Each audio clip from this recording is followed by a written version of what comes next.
talk today. We want this to be a space where you guys can share your information, what you're experiencing, how we can be of further assistance to you. So use either the chat feature to share questions, information, or unmute yourself and share any valuable information you would like to. Again, this is important for us to hear from you and allow us to help you in any way that we can.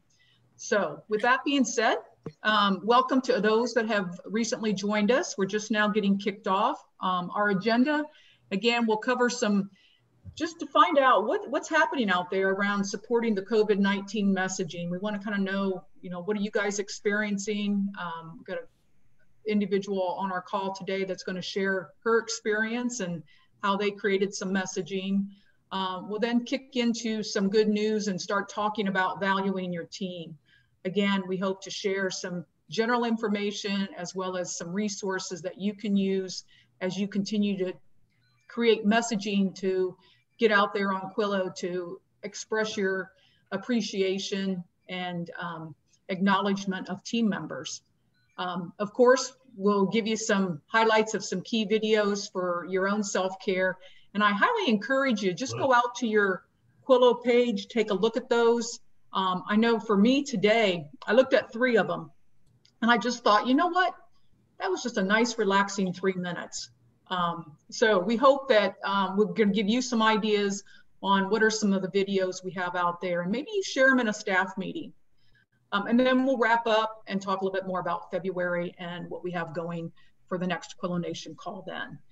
So with that being said, we again want to welcome everyone from across the country.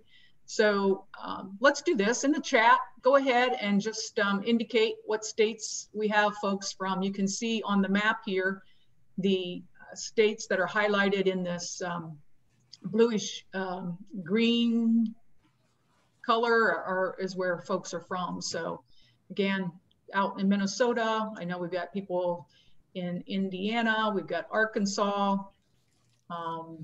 Any other states today? Maybe Texas. I see, yeah, there we are. There we go, great. Pennsylvania, excellent. All right, so again, across the nation, so we welcome everybody. I just wanted to also give a shout out to Pathways of Wisconsin. They are our newest Quillo customers and they hope to be kicking off soon. So again, we welcome them as part of our Quillo Nation moving forward.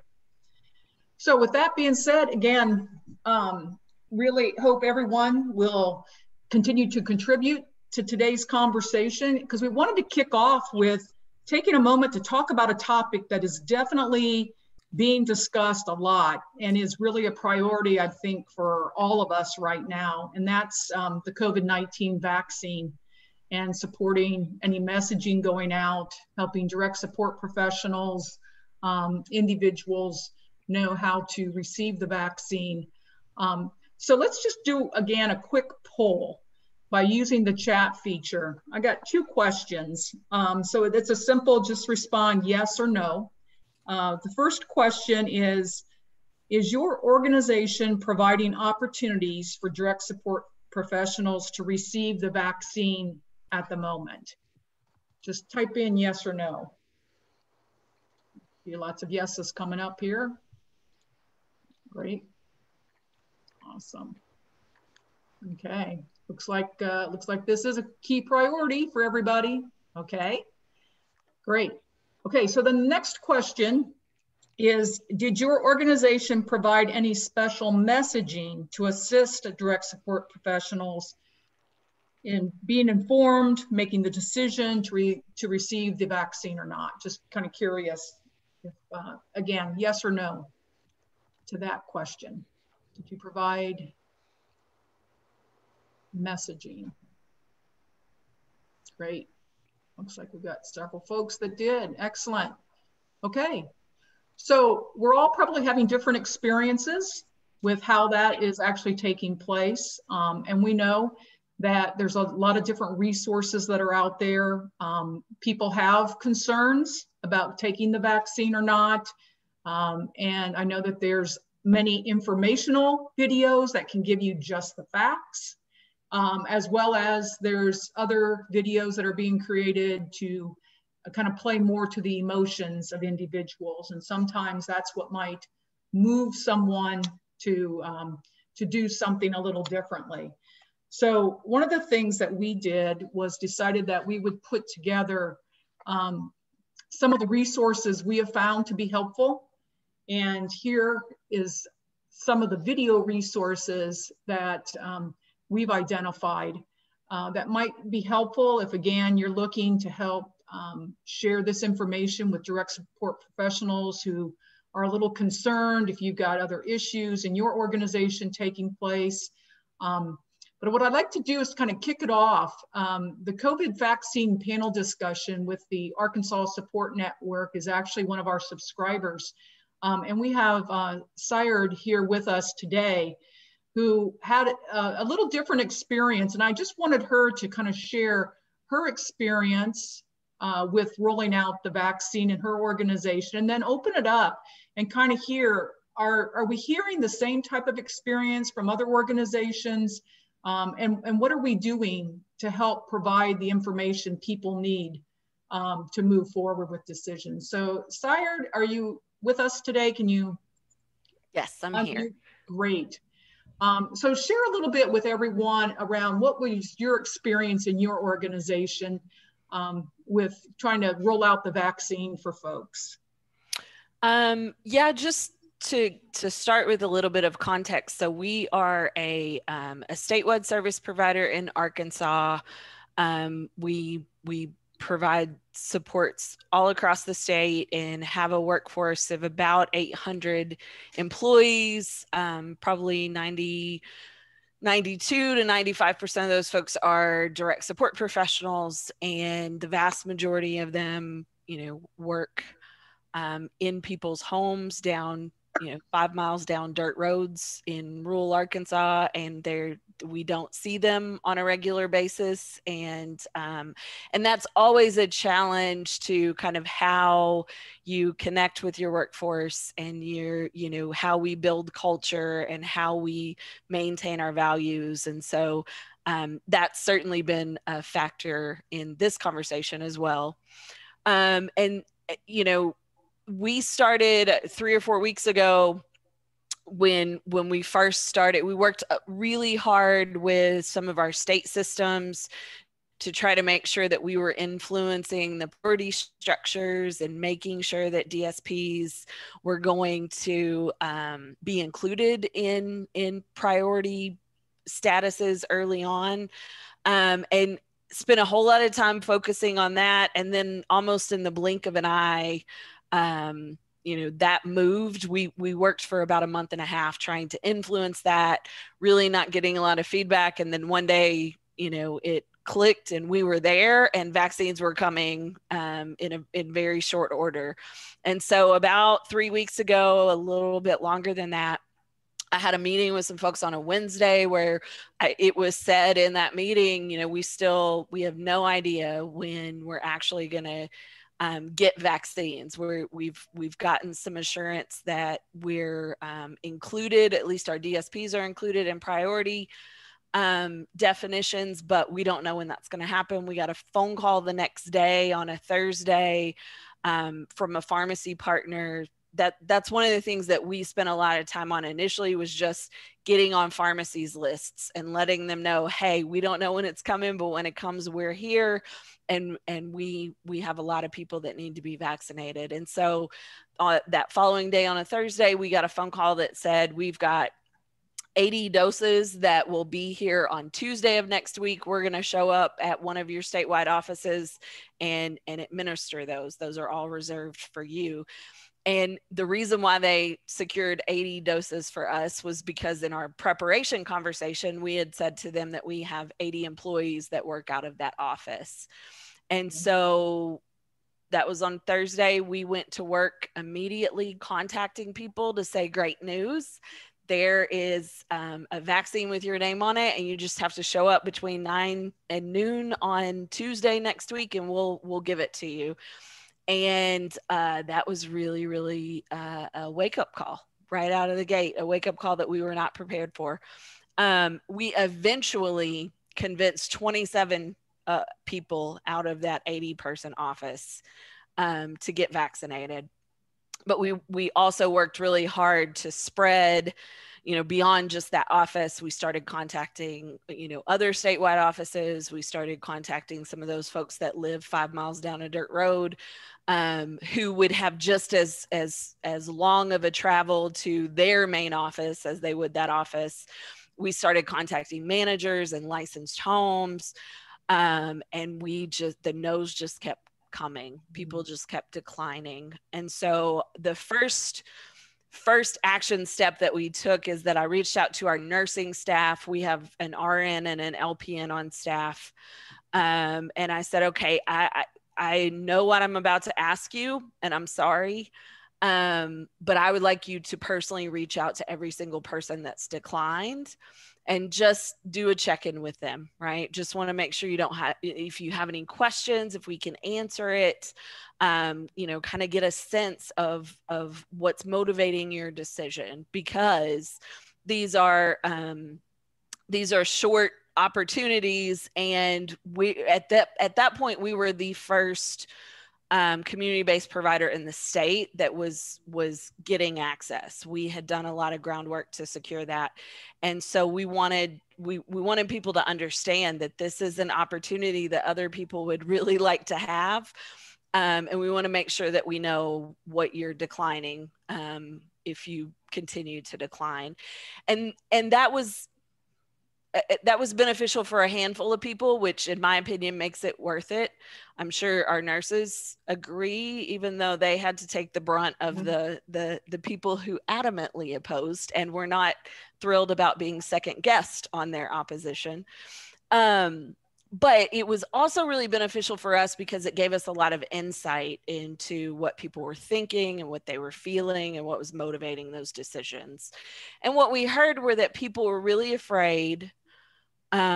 People were really unsure. It was so new. It was, there was a lot of concern around the fact that it was this emergency authorization. People didn't know how safe it was. And people were just afraid.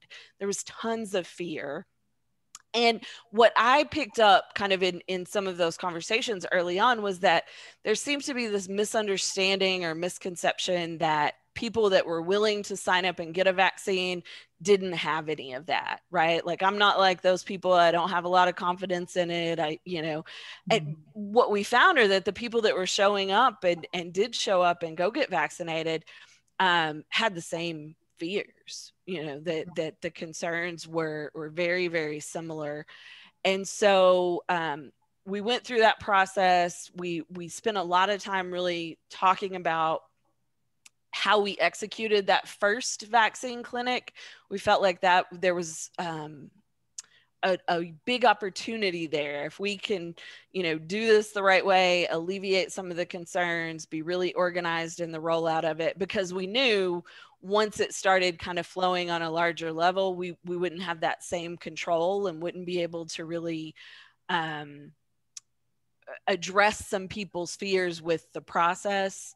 And so our nurses worked with that state office. We really rolled out a successful clinic. Our pharmacy partners were great, had a nice system in place, and just really saw this huge morale boost for people that participated in that and took part. And so we made the decision following that to try to capitalize on some of it. And we hosted the conversation that you've linked here with 5 of us who actually participated in that first vaccine clinic. And our goal was not to beat people over the head with data and facts and statistics, and not to dismiss the legitimate concerns that people had. We really wanted to have a conversation that validated all of the concerns around vaccination and really met people where they were at and allowed them to kind of hear the process that other people went through to arrive at the decision to go ahead and get vaccinated. And our folks did a great job. They shared some really human moments, some emotion, talked a lot about, you know, those motivating factors. One of the things that I've since kind of concluded is that when you look at people that are fearful or concerned about the vaccine and they go ahead and get vaccinated versus those people that are fearful and concerned and are still declining, one of the characteristics differences that I see in those groups is the difference between knowing someone who's died of COVID or been really, really sick versus not knowing someone personally. And so I think one of the main values that came out of our conversation is you got to hear from some people that said, absolutely, I was skeptical and didn't think I would be getting a vaccine. I certainly didn't think I would be one of the first people to get a vaccine, but you know, we went through this loss experience. And so I think those personal stories that you know, our folks conveyed really, really effectively kind of what that felt like and the decisions that they made and why they made them have been really important for people who haven't had that direct loss yet. To be able to see themselves in those stories and in those experiences of loss. And we've had good response to it. We sent it out on our social media platforms and we emailed it out to all of our employees. We emailed it out in the afternoon on whatever day we emailed it out on. And by 6 o'clock that evening, I had 2 emails from employees that came back specifically to me to say, I watched this conversation. It was impressive. It was helpful. And how can I sign up to get a vaccine? So that, you know, again, if only those 2 people are the only 2 people that have changed their mind from it, I think it was still really valuable and worth it. Yeah. Well, thank you very much for sharing that experience, because I, again, don't know what everyone else is experiencing. And if anybody else would like to share, we of course would very much like to hear your story. But what I found, I think, pretty impressive with this was, you know, the video, the panel itself, the discussion, you have a moderator who's asking questions to each of the individuals, and then they're telling their stories about why they chose to do something, what made their decision, various things like that. It is 45 minutes, but what I like about it is it's just a great example that if anyone else is experiencing some difficulties, or you're not sure how to message information or what should we do, you might want to look at this particular video and say, hey, can we set up our own panel? Because I think probably what helps is perhaps there's people that are speaking that folks also know, that if they're saying, hey, here's why I'm getting a vaccine, or here's my experience, that is also another way to help people emotionally kind of move past their own fear. And really that's what it is a lot of times, is fear. So thank you so much for sharing that particular story.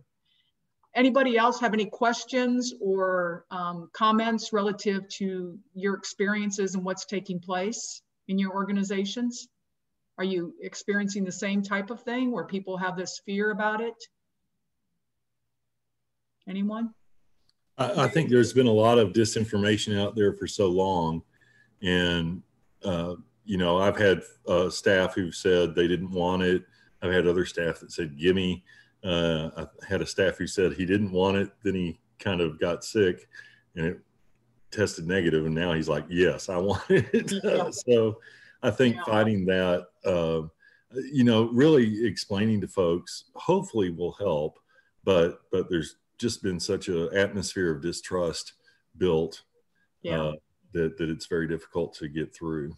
Right. So one of the things we've tried to do is to provide a variety of resources here. If you watch the Arc of New Jersey video here, the second one that's listed, That's a 4-minute video. It's narrated by a self-advocate, and it really just talks about the basics. So if that's the type of video that you need, you might want to tap into that one. NADSP, probably a lot of you are familiar with that particular organization, but they've also put out, again, a very factual video with a doctor. And again, more around questions, and he provides different answers relative to the vaccine.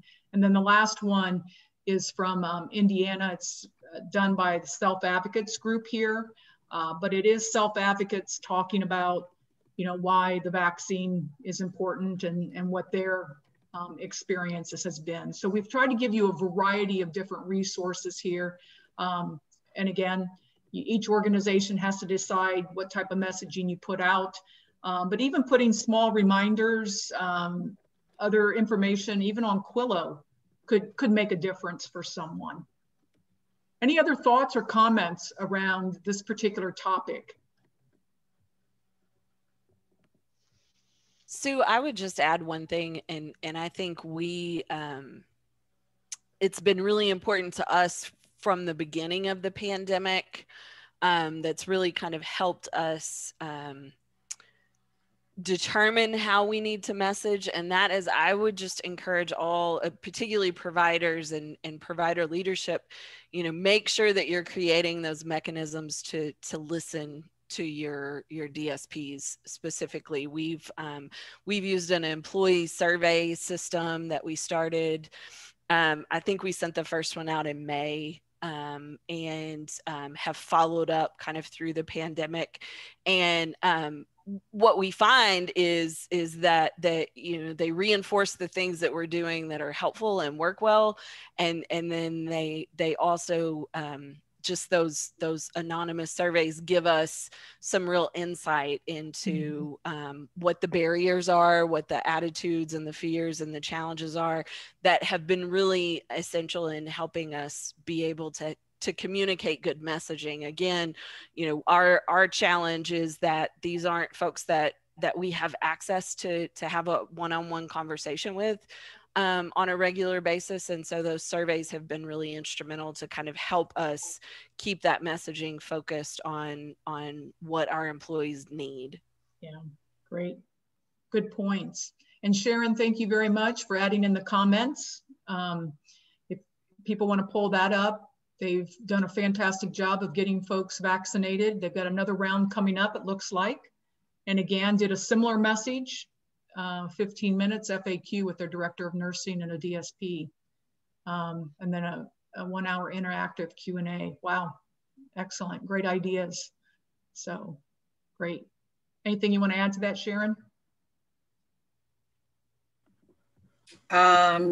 Not specifically about this, but what I will say is that I think as these conversations continue, both around vaccines and about racial justice issues, we're having a lot more conversations about how to communicate in respectful ways with people that don't have the same value system you do necessarily, because we implement that very aggressively in terms of supporting people with disabilities and not imposing our values on them. But I think when you're talking about colleagues that are very divided on their opinions, we haven't done a great job on talking about how to navigate that. And the more, I think that as we go into this year, between the COVID issues and the racial justice issues, that's going to be a conversation that we need to message about quite a bit. Yeah. Great point. Absolutely. So yes, a lot of messaging that we have to think about as organizations. Great. Any last comments regarding any of the COVID information? I will say this, I did take a quick look just this last week at some of the messaging that we had out on Quillo regarding 2020. And one of the things that I noted was I pulled a list of the top 30 Quillo videos. This was not any of the subscriber videos. This was just the Quillo videos. And the huge theme that came out was, of those 30 videos, some of the most frequently watched were actually information around COVID. or a message we had about how we, again, support you as you're out there working. So I do feel very strongly that anytime you can share with your team how important they are, acknowledge them for what they're doing, how they're out there on that front line, you're going to reap rewards with, again, being able to retain staff and just, again, show your appreciation for them. So with that being said, I'm going to transition it over to John, who's going to talk a little bit more about valuing the team. Great. Well, thanks, Sue. And we wanted to start off with a special good news. And for those of you who haven't seen it, this is our good news bench. And I stole this from a friend of mine that put a bench in his office and said, this is the good news bench. When you come in and talk to me, again, this was pre-pandemic, we're going to sit on the bench and first share some good news before we get into whatever problem we're talking about. So if you can visualize, this is our good news bench as we're looking at it. And I wanted to share with you a quote that received from one of our users over in Illinois. And he had just shared with me that how very busy he's been. As one of the areas he works is his training staff and keeping everybody going during this very difficult time. And he said, what to share that the feeling he gets is such a positive one that gets him going during the day as he watches a Quillo video in the morning to get him started. And he said, I really think it motivates me to provide better services and supports as we do this. And I just wanted to share that, because if you brought it down to one thing that we hope we do with this, that it inspires and continues people on this journey of gaining that feeling of I make a difference and I'm valued for what I do. And so as we think about that, just as, again, our look at our good news, we wanted to then talk a little bit about this idea of valuing your team. And how do we do that in a time when it is so stressful and everyone is really struggling with so many issues? And it is all gets down to the idea of how do you show your DSPs that you're valuing them. And that is so difficult at a time when everybody's running 100 miles an hour and being pulled in so many different ways. And one of the things I wanted to share with you is a book recently came out by Vivek Murphy, and it's called Together. And it talks about the impact of loneliness and how that is a pandemic in itself that is exacerbated now by the COVID-19 pandemic as people feel more pulled apart.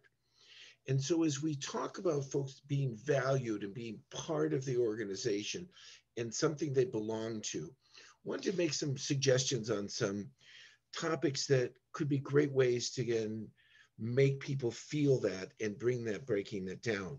One of the things he talks about in the workplace is the idea of the inside scoop or the inside information on our leaders, on our team members, on our folks that are in the organization. And when he talks about the inside scoop, he said, we started this now, and at every meeting, we take a first couple of minutes, just have one person that volunteers, just share something, how they're doing, and a little bit about themselves. That again, it gets us back to that almost water cooler conversation we would have had at another time when we could sit and visit with fun. And as Sayar said, we're scattered all around the state of Arkansas. You don't even have the ability to have a water cooler conversation. But how do we introduce people? How do we introduce folks to make them feel this sense of belonging? And one of our new folks is talking about how they do this with their new hires. How do they introduce new hires to the team, to the people that they're working with? And just a little bit about them. How do we share some of our folks that have been with us less than a year and how they are doing and how they're connecting with the folks in the organization? And then some longtime employees. One of the things to think about is the impact that, as I watch the the ASN video and some of the others, is hearing from people talk about their feelings, not what they're doing, but how they're feeling about what's going on. It really builds that connection of, I can relate to that as we look at that. The other side, as we think about valuing folks, is begin to think about, do we value people for who they are, not just what they do? And this is something that's really important as we begin thinking about this. We all bring unique talents and skills. We all look a little different. Some of us may speak a little different, but how do we blend all that and respect people for who they are? Sharon touched on the idea that as we extend the not making judgments about people with disabilities, how do we extend that to our colleagues and our coworkers, and begin thinking about the messages that you share that celebrate our own diversity within our workforce and what strength that brings in to what they're doing. And it is that valuing them for who they are, not just what they do every day for folks. Then it gets us to that question of, how do you spend your 15 minutes a day? You know, we ask you to begin thinking about this, of looking at, there are ways to extend that appreciation. Sometimes it's words of encouragement. Sometimes it's quality time, just spending a few minutes on a Zoom chat with someone, doing a check-in and saying, okay, Sue, how are you really doing? You know, you've really been stretched with all this, and I know your kids are home and there's all this thing going on.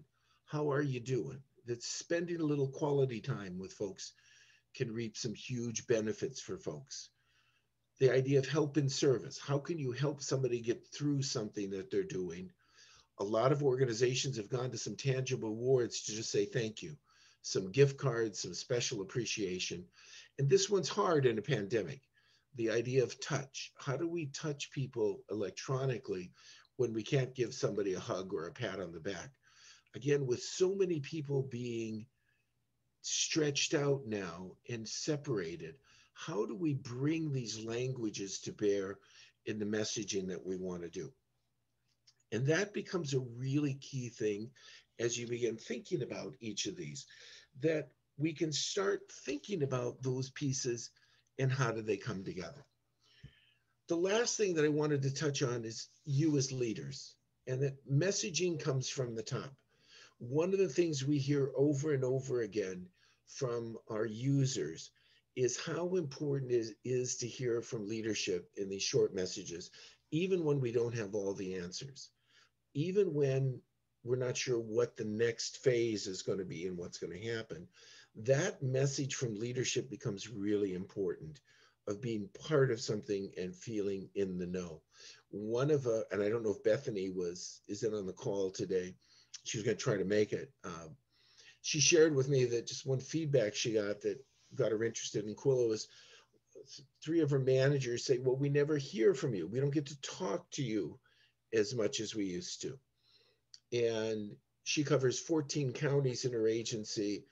And her first response is, well, look at all these emails I've sent you and you've answered them. Of course we're talking. That wasn't what they were looking for. And so the idea of how do we build that relationship that keeps people coming? And 2 of the things that I'm often asked by our CEOs or senior leadership is, what do we say to people? And the first thing I say is, what brings you to work? What keeps you going? What got you started? What's the first person with a disability that you ever worked with? And if you want to hear some interesting stories from folks, we could go around this group you'd all have wonderful stories and we'd be here for the next hour and a half. But you all have some wonderful, amazing stories that connects you to the why of what we're doing. And that's what brings people back, not the what and the how, but the why. The last thing that I suggested to one of our subscribers, he said, well, I don't know what to say to my staff with these 1-minute videos. And I said, what would you say to someone who feels like that they're at the end of their rope, that they're just about ready to chuck it all in? And if you were sitting down with them with coffee, what would you say to them that would make them think about that and keep coming back? And he said, I could do that. the idea of what will we share to say to folks that will keep them coming and keep them going in that spirit of, I can do one more day, I can do one more thing. And the last thing is, we think about our messaging here on being valued, is we also have to put ourselves in the context of what everybody else is living, in what they're dealing with. And one of our folks this morning, we were talking to folks in another state, and they were sharing about they had bought some new pots and pans for the home for their daughter that she lived in with another woman. And they had some coated pans that everything had been scraped off, and they just needed to replace them out of safety. And they were going to throw away the old pans. And one of the DSPs asked the mother, said, would you mind if you're just going to throw those away? I could really use those. And it really struck her that we've got to be so cognizant in figuring that out, of how people are living. And she said, we can do that. And they wanted to figure out how to help those DSPs in a more tangible way. So just as you think about this in the messaging, remember where people are at and how do we support them and help them to get through this. We can gladly spend some time if you want to start thinking and brainstorming on the messaging and the value of getting that out to folks. But it is appreciated and it is listened to. So thank you so much for spending a little time, and be glad to have any reactions or thoughts anybody has on the question of how do we share that message about being valued. And I will say to you, it's not one message, it's the cumulative effect of building that culture of appreciation and value that you do with that.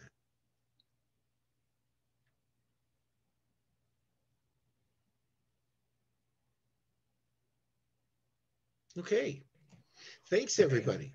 And I'm going to turn it back to Rebecca now. Great. Well, as John went through kind of the different messages and ways to get information out, just wanted to remind folks of the resources that are available from a Quillo perspective to help get those messages started. At the end of the day, it's from you, and that's what makes it genuine. But we've got tools to help get it started. We know that you're so busy, and just want to again highlight what's out there. So as a quick refresher, I'm just going to point out a couple of items that you can find on the Quillo resources page. We're just going to take a quick look at a couple of those. So let's see if technology cooperates today. Okay, so on your myquillo.com/resources page, a couple of things, or a couple of resources wanted to point out specifically. We've got some new video templates available. These are PowerPoint videos that can be easily customized for your own use, just putting in your own pictures. Again, ways to get messages out there as a thank you. We also noted at the beginning, how do you introduce folks and let people know who's on your team if they live, and work 5 miles down that dirt road, right? And they're not seeing people in person. If you want to introduce them to each other, one of these PowerPoint video templates is also a meet a team member. So video template number 2, you can just pop in photos and quick quotes from that person, again, as a way to kind of help folks feel connected.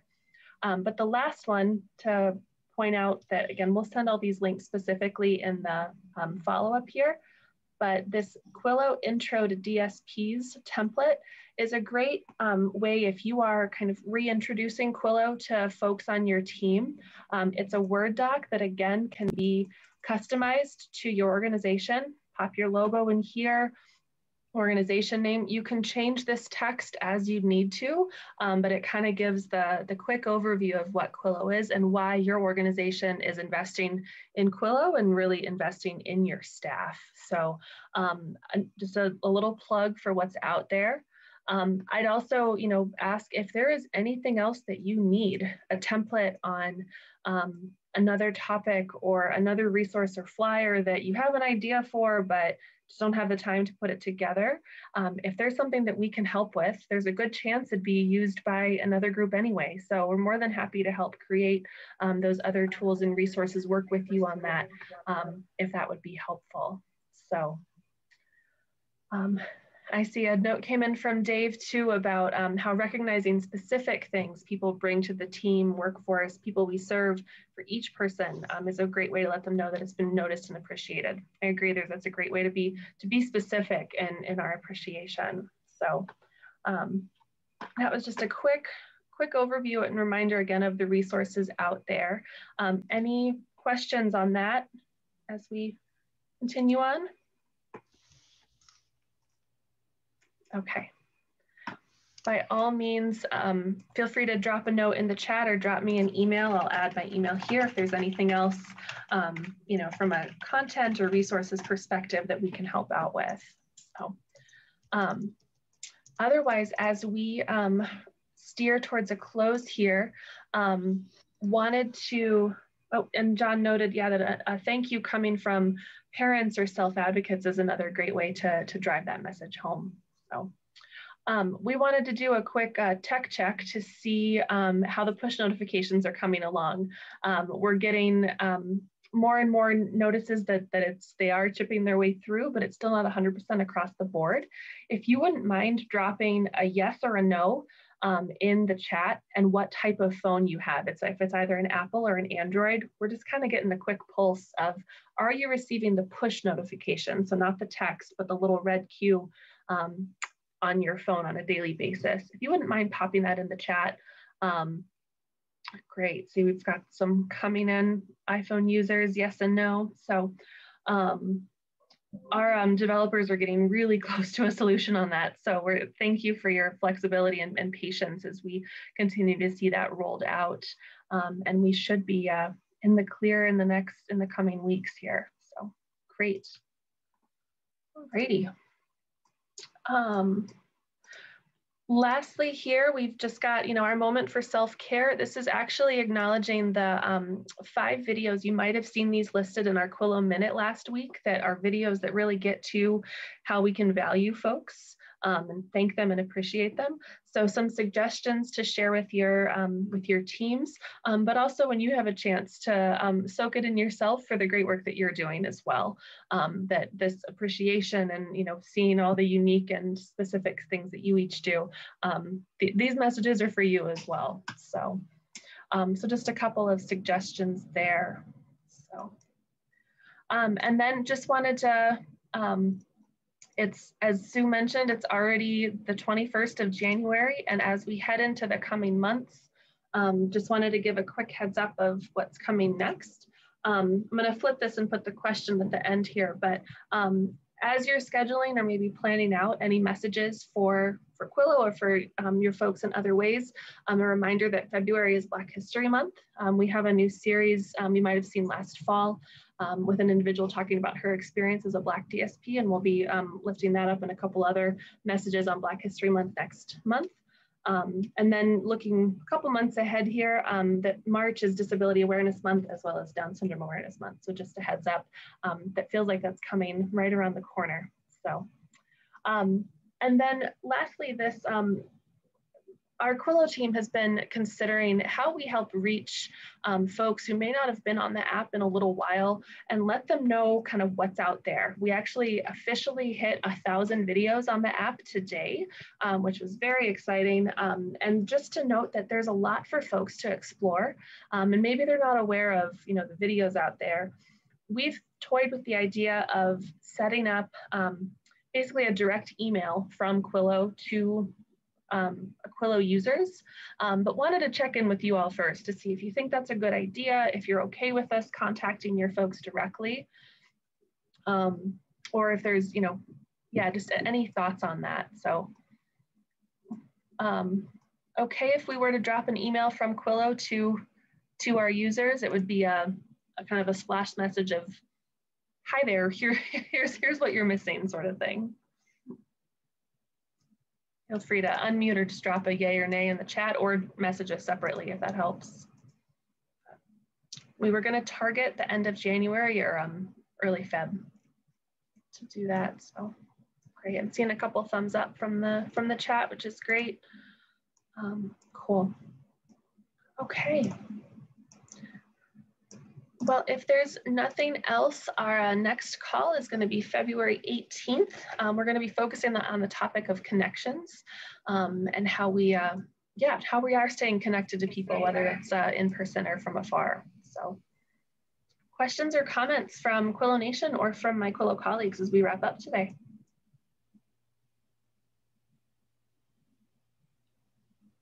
Great. Thank you, everybody, for all you're doing. It makes a difference. Great. All righty. Take care, all. Stay warm, and we'll catch you next month. Thanks, everybody. Bye-bye. Appreciate it. Bye-bye.